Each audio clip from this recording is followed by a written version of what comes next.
We are back at Rapidsview Park for another Rotary Club Rib Fest. Our two favorite ribbers have returned, and we got a chance to catch up with them on how it feels to be back in Niagara after a busy summer. This Rib Fest, once again, was organized by the Rotary Club of Niagara Falls Sunrise. We decided to host another Rib Fest just because of the incredible community response to our first one. We found it was a great way to safely provide the community an event to come to while also helping us raise funds to provide back to the community. With the pandemic still in effect, do you think the customers like the idea of a drive-through Rib Fest, or would they prefer a walk-up per se? I think both are an option, and I think if we asked 100 people, we'd get 50 people saying they liked one over the other. We did decide to do this one just because it was the safest for volunteers as well. Today we have Billy Bones and Camp 31. They're the two that we've had since the beginning. A great crew there all the way around, and they really know how to make a good rack of ribs.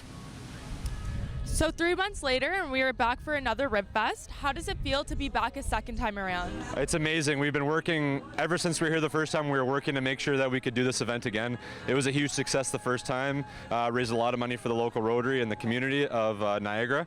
So we're just so excited to, as one of our final shows of the summer, to come back here, Niagara, for a second time and do it all over again. So we hope to see the same amount of people as we did the first time. It'd be a huge success part two. So it's awesome. So the summer is coming to an end, but your season's still going strong. How is the crowd reaction over the summer with COVID protocols? It's been really good. We've had a lot of events, mostly drive-through events still with amazing turnouts. We've actually now had a couple of our old traditional Rib Fest, so full walk-up event style, which is just as good. Everyone's still wearing masks, socially distancing, and all the protocols are in place. But either way, you're going to get the same amazing barbecue that you're always going to get, whether you're walking up and getting it or you're driving through, and all the money is still going to the same great causes. So we're just going to do whatever we can to make sure the event goes on, and we keep raising money for all these incredible causes and bringing you guys the barbecue that you all love and enjoy. So I see there's a lot of trophies and awards here. Can you tell us about some of the awards that you've won over the years? Absolutely. So over the years, usually every weekend there's a judging competition, judging portion to the event. It's kind of a fun thing for all the teams to kind of do on a Sunday. So some of the biggest ones that we've won, Ottawa Rib Fest is one of the largest Rib Fests in the world.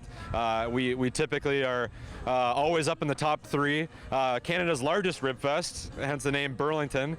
We've won that a couple years back to back in a row. So that's always a big part of it, because you want to show everybody that you're consistent over the years. We've been doing this since 1985 and collecting the trophies. Over 500 international awards now. Camp 31 has won since we started Rib Fest in Canada back in the early 2000s. So it's pretty cool. It's something we take very seriously, and it's a lot of fun too. How does it feel to be back for a second time around? It feels great, and we've got great support so far from the crowds. This morning we've had some cars coming through already, which we didn't expect, and I think it's going to be a great weekend, and we love coming to the falls here. Always a great show with this Rotary, so I think it'll be a great weekend. The summer is coming to an end, but your season's still going strong. How is the crowd reaction over the summer with COVID protocols? They love coming. A lot of them love coming with the cars. They're happy we're doing it. They were afraid we may not have, and they're thanking us for being there. Just the same, we're thanking them for coming. So crowds have been good with it, even though COVID has put them into a drive-through model. Well, we went up to Sault Ste. Marie, and that was a great show. The crowds up there, the people love that we were there. We've done Mississauga. We're going to Oshawa soon, and we're also in Ajax this weekend. We did a walk-up show in Aurora, Cambridge. So we've been all over Ontario, and it's been a great support group that has come out to the shows. And of course, helping out Rotary, and Rotary's been great all over Ontario for us. Yeah, it's going to be interesting now. A lot more things are open, so we're hoping for another great turnout. Again, it's a 2-day event. NFL kicks off this weekend. I know ribs and football go well together, so we're hoping for another, $10,000 plus event if possible. So everybody that's helping out, that's not part of the Ribbers, they're all volunteers from the community. We have both club members, family members of the club members, and we actually have quite a few students from secondary schools and post-secondary schools. As we all know, secondary school students need community service hours, and what better way to get them than Rib Fest? That's where I started as well. So we have people from all over the community, all age demographics, and without them, we can't make these events happen. So I have to thank them all. The Rotary Club Rib Fest runs until Sunday. Come out to Rapidsview Park to enjoy some ribs and support our local Rotary.